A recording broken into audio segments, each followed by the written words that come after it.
어느 한 주부가 국민일보에 글을 이렇게 올려서 많은 사람들의 마음을 뭉클하게 한 이런 이야기가 있습니다. 코로나19가 아주 우리나라의 절정에 있었을 때 그 글의 제목이 뭐냐면 나는 코로나19 확진자입니다. 이런 제목으로 글을 올렸어요.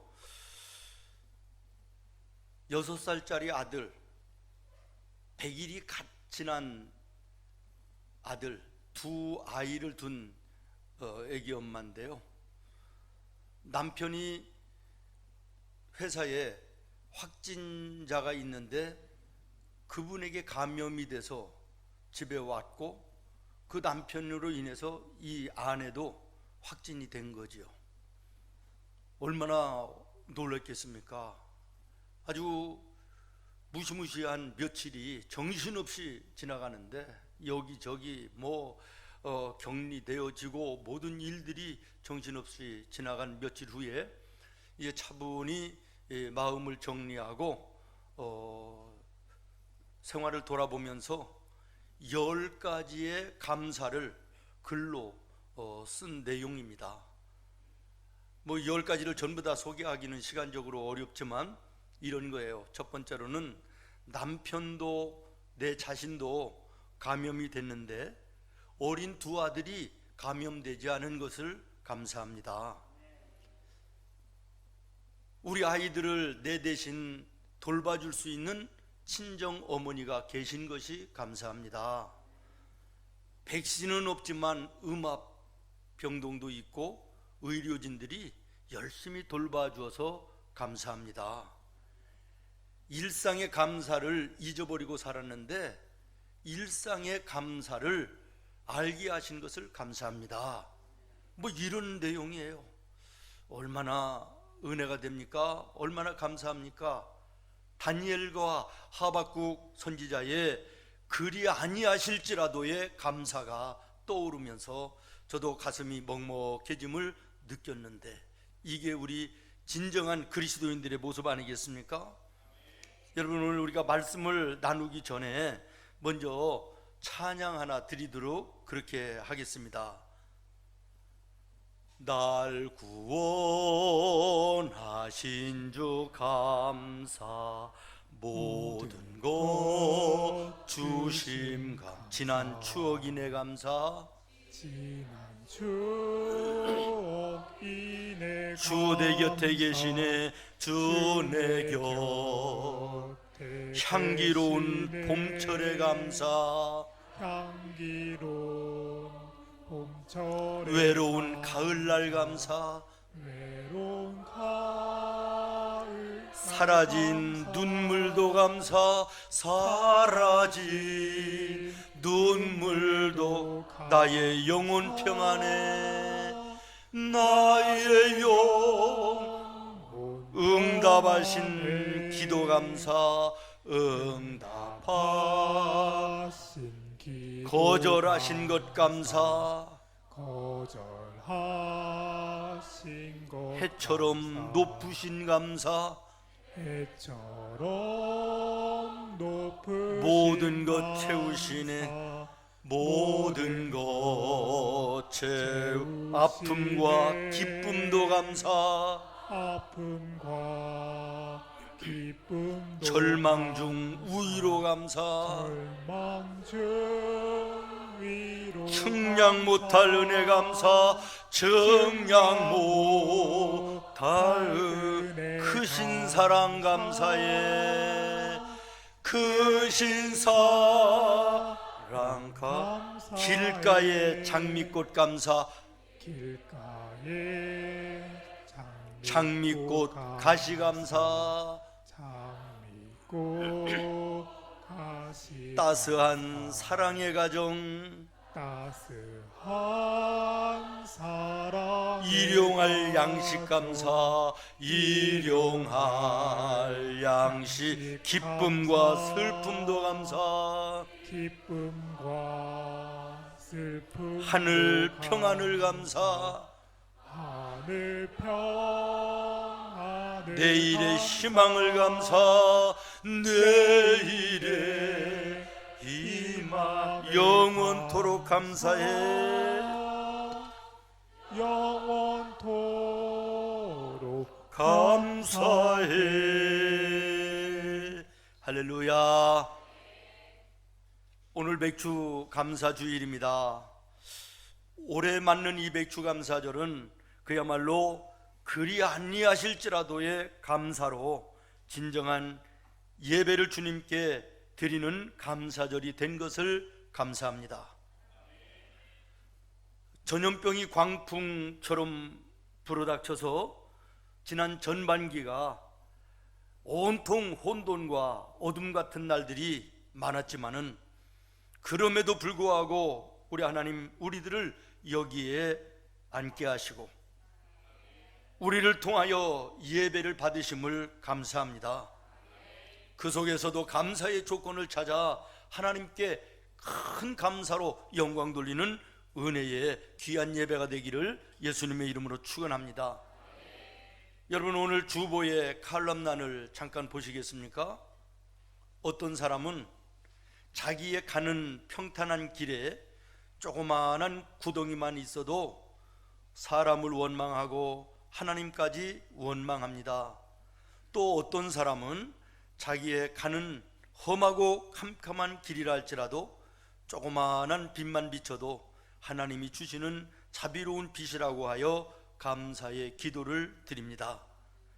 화려한 궁전에 살면서도 삶이란 왜 이리 괴로우며 기쁜 일이 없나 하며 얼굴을 찡그리며 불평하며 짜증하는 사람이 있는가 하면 작은 단칸방에 살면서도 우리를 지키시는 하나님 아버지의 한없는 은혜와 사랑을 진심으로 감사하는 사람도 있습니다. 여러분은 어떤 쪽의 사람이십니까? 오늘 본문의 말씀은 죄 없으신 예수님께서 십자가로 우리의 죄를 대속하시기 위해서 죽음을 앞에 두시고 로마 병정들의 체포를 당하시고 빌라도에게 끌려가서 채찍에 맞으시고 가심면류관을 쓰시고 침뱉음을 받는 조롱 가운데 이제 들어가시고 빌라도로부터 재판을 받으십니다. 4절 말씀을 보면 재판을 마친 빌라도가 군중들 앞에서 재판의 결과를 선포하는 것이 나옵니다. 빌라도가 다시 밖에 나가 말하되 보라, 이 사람을 데리고 너희에게로 나오나니 이는 내가 그에게서 아무 죄도 찾지 못한 것을 너희로 알게 하려 함이로라. 이 사람에게서 내가 죄가 없는 것을 발견하고 너희들에게 보여주기를 원한다. 이게 재판의 결과입니다. 그리고 5절에 걸어 나오시는 예수님을 가리키면서 군중들에게 이렇게 얘기합니다. 이에 예수께서 가시관을 쓰고 자색 옷을 입고 나오시니 빌라도가 그들에게 말하되 보라, 이 사람이로다 하매. 보라, 이 사람이로다. 영어 성경에는 이 사람을 보라 이렇게 나와 있습니다. 이 사람 예수가 어떤 사람인지를 너희가 보라는 것입니다. 너희들의 눈으로 보라는 것입니다. 죄가 없는 사람이라는 것입니다. 너희들은 죄로 이 사람을 죽이라고 그러는데 이 사람은 십자가에 죽을 만한 죄가 있는 사람이 아니라고 말하는 것입니다. 저는 오늘 이 빌라도의 이 사람을 보라 외치는 그 외침이 나와 여러분에게 하나님께서 다시 예수 그리스도를 바라보라고 하시는 주님의 음성으로 변하여 들려지는 은혜 있기를 바랍니다. 사랑하는 여러분, 오늘 우리는 이 다시 시작되어지는 성찬의 예식 앞에 나를 위하여 피 흘리신 예수님의 십자가의 피를 다시 한번 보아야 되겠습니다. 물이라고 해서 다 똑같은 물이 아니지 않습니까? 피라고 해서 다 똑같은 피가 아니라 그런 말이에요. 물론 사람이 사람을 위해서 수혈을 하고 피를 나누어 주는 것처럼 아름다운 것이 없습니다. 저는 인간의 가장 아름다운 사랑이 다른 사람을 위해서 자기의 피를 나누어 주는 수혈하는 것이라고 저는 생각을 합니다. 그러나 그 피를 보배로운 피, 보혈이라고 얘기하지는 않습니다. 그러나 예수님이 십자가에서 흘리신 피는 우리가 말합니다. 보혈. 보배로운 피라는 것입니다. 보석 같은 피라는 것입니다. 그만큼 존귀하고 귀한 피라고 하는 말씀인 것입니다. 왜 그렇습니까? 그 피만이 사람의 죄를 씻는 대속이 있기 때문에 그런 것입니다. 요한일서 1장 7절에 예수의 피가 우리를 모든 죄에서 깨끗하게 하실 것이요, 세상에 어떤 피로도 사람의 죄를 씻을 수 있는 피는 없는 것입니다. 오직 예수 십자가의 보혈만이 나와 여러분의 더러운 죄를 사하시고 하나님과의 관계를 회복하게 하시고 하나님의 자녀가 되는 놀라운 은혜를 허락해 주시는 줄로 믿습니다. 내 주의 보혈은 정하고 정하다. 내 죄를 정케 하신 주 날 오라 하시네. 할렐루야. 모쪼록 오늘 이 아침 이 예배와 성찬에서 오늘 살아가는 우리 모든 성도가 예수님의 이 보배로운 피를 영의 마음을 열고 눈을 열어 볼 수 있기를 바랍니다. 겟세마네 동산에서 십자가를 앞에 놓고 땀과 눈물이 핏방울처럼 떨어지던 예수님의 그 모습도 우리가 보아야 되겠습니다. 오늘 본문에 나오는 빌라도의 채찍을 맞아 흘리던 예수님의 피도 보여지기를 바랍니다. 로마 군인들이 머리에 가시관을 씌운 그 상처 속에 흘러내리는 예수님의 피도 우리의 마음으로 볼 수 있어야 되겠습니다. 자색 옷을 입히고 채찍으로 때리고 가시면류관을 세우고 침을 뱉어 조롱하고 희롱하던 로마 병정들의 모습을 바라보며 십자가에 못 박으요, 십자가에 죽이십시오 소리 지르는 군중들의 소리를 예수님 들으시면서 찢어지는 가슴 속에 흐르던 마음 속에 예수님의 피도 우리가 볼 수 있는 은혜가 있기를 바랍니다. 이 사람을 보라. 피 흘리시는 예수님을 보라고 하시는 주님의 음성인 줄로 믿습니다. 머리에 가시면류관 어찌해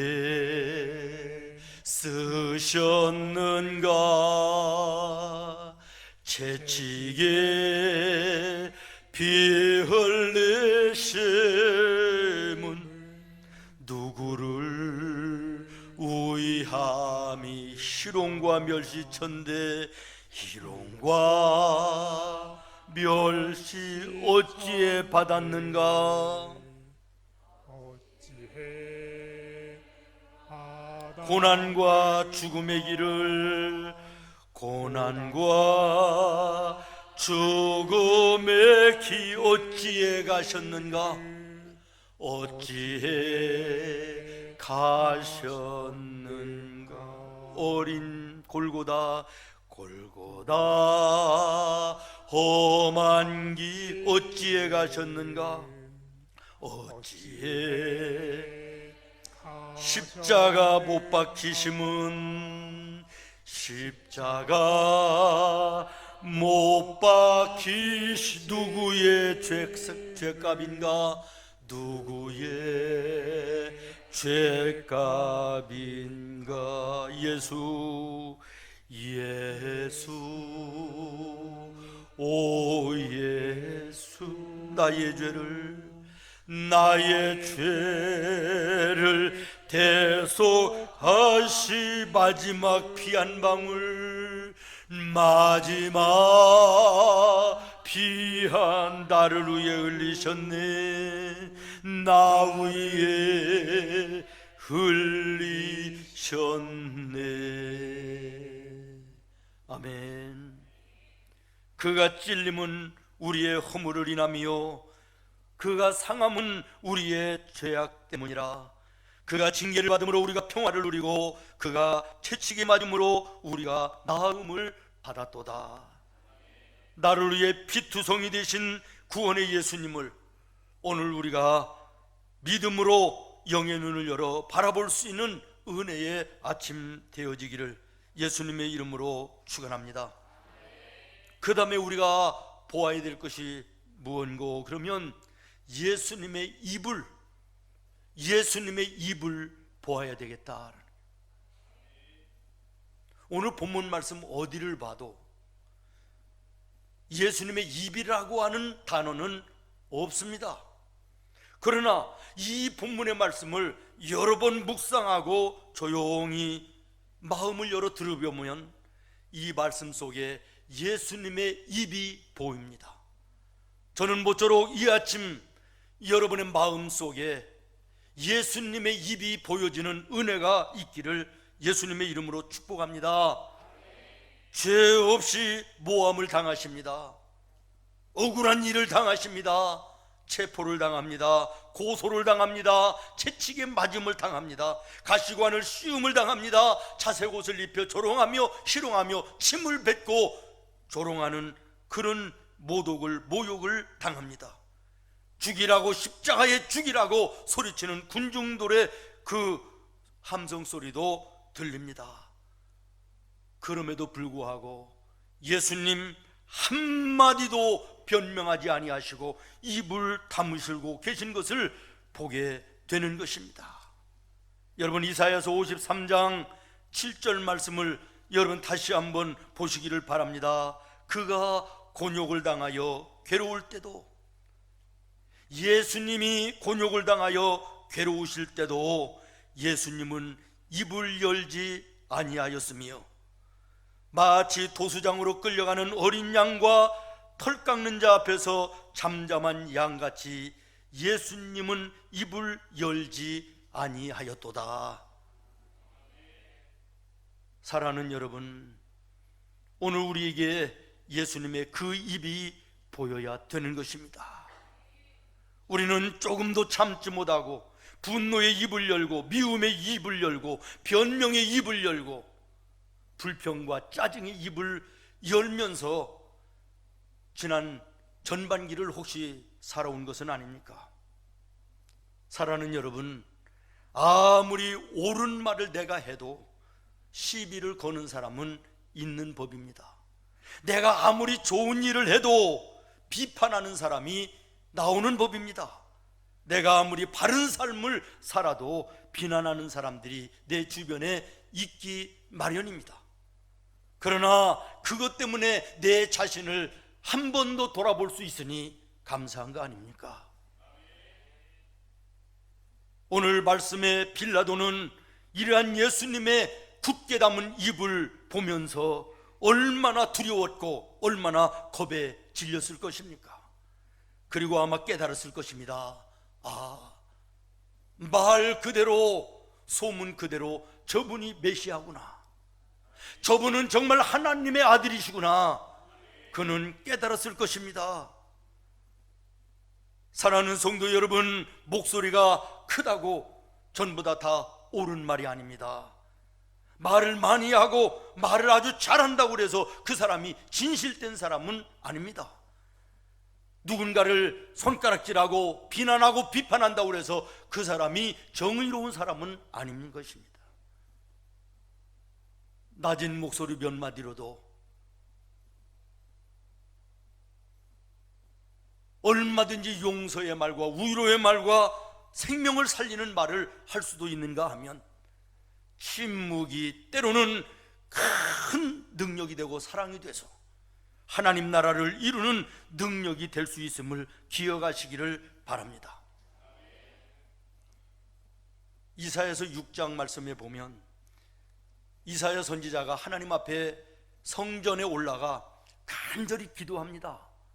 한참 기도하다가 보니까 환상이 앞에 펼쳐지는데 저 높은 곳에 보좌에 하나님이 앉아 계십니다. 그리고 그 무릎 발밑에 천군 천사가 춤을 추며 거룩하다 거룩하다 춤을 추고 있습니다. 얼마나 은혜로운 광경인지 모릅니다. 순간에 이사야가 자기 자신을 보게 됩니다. 그리고 자기도 모르게 입에서 터져나오는 비명이 있었습니다. 화로다 나여 망하게 되었도다. 나는 입술이 부정한 자로다. 자기 자신을 하나님 앞에 가장 먼저 은혜 받고 발견한 것이 내 입술이 부정했다는 거예요. 내 입술로 범죄했다는 거예요. 근거도 없는 얘기를 하고 남을 판단하고 비방하고 상처를 칼처럼 찔러대고 조그마한 어려움 앞에 짜증내고 이 모습이 발견되었다, 이런 얘기 아니겠습니까? 하나님 앞에 부르짖어 기도합니다. 입술이 더러운 이 죄인을 용서하여 주시옵소서. 그랬더니 천사 하나가 제단 숯불을 멀겋게 달아오르는 숯불 하나를 들고 날라오더니 이사야의 입을 찢어버리는 것입니다. 그리고 이렇게 얘기합니다. 이제 너의 죄악이 제하여졌고 내 죄가 사함을 받았느니라. 오늘 우리 하나님 제단 앞에 주여 제단 숯불로 내 입술을 찢어주시옵소서. 기도해야 될 내 모습은 아닌가 돌아보시기를 바랍니다. 다윗이 왜 위대한 믿음의 사람입니까? 욥이 왜 위대한 믿음의 사람입니까? 아들 압살롬이 아버지를 죽이고 왕권을 빼앗겼다고 대신들 군사들을 모아가지고 반란을 일으켜 다윗이 신발도 신지 못하고 산을 향하여 도망가고 있습니다. 도망가는 그 도망길에 하나님 앞에 가장 먼저 기도한 것이 무엇인지 아십니까? 하나님, 내 입술로 저들을 저주할까 두렵사오니 내 입술에 파수꾼을 세워 주시옵소서. 욥이 하루아침에 모든 것을 전부 다 잃어버립니다. 자기 자신도 머리부터 발끝까지 더러운 병으로 가득합니다. 그가 가장 먼저 하나님께 기도한 것이 무엇인지 아십니까? 하나님이 주셨으니 하나님이 가져가실 수도 있음을 내가 믿습니다. 입으로라도 범죄하지 않게 하여 주시옵소서. 오늘 저는 모쪼록 이 성찬 앞에 다윗과 욥의 입술을, 이사야의 입술을 달라고 기도하는 귀한 시간이 되었으면 좋겠습니다. 억울하고 고통스럽고 답답한 그 환경 속에서도 죽어가는 그 죽음의 순간까지도 입을 다물고 계시던 예수님의 십자가의 그 입을 우리가 믿음으로 바라볼 수 있는 은혜가 있기를 예수님의 이름으로 축원합니다. 그동안 우리가 얼마나 불평하고 원망하고 판단하고 시기하고 성토하고 저주하고 변명하고 남을 아프게 하고 얼마나 더러운 입술로 살아왔는가를 돌아보는 아침이 되기를 바라고, 주여 내 입술이 찬송하는 입술 되게 하여 주옵소서. 기도하는 입술이 되게 하여 주옵소서. 예수님을 자랑하는 입술이 되게 하여 주시옵소서. 사람의 상처를 싸매어주는 위로의 입술이 되게 하시고 지쳐있는 영혼들에게 희망과 소망을 주는 입술이 되게 하여 주시옵소서. 기도하는 아침 되어지기를 바랍니다. 고린도전서 11장 28절부터 29절의 말씀을 보며 성찬의 예식을 거행하겠습니다. 사람이 자기를 살피고 그 후에야 이 떡을 먹고 이 잔을 마실지니 주의 몸을 분별하지 못하고 먹고 마시는 자는 자기의 죄를 먹고 마시는 것이니라. 이 말씀 마음 깊이 새기고 떡을 떼며 잔을 나눔에 있어 실수가 없기를 바랍니다. 또다시 범죄하는 죄가 가중되지 않기를 바랍니다. 모든 죄를 씻어내고 하나님과의 교통이 이루어지는 은혜가 있는 예식되기를 바랍니다. 기도하겠습니다.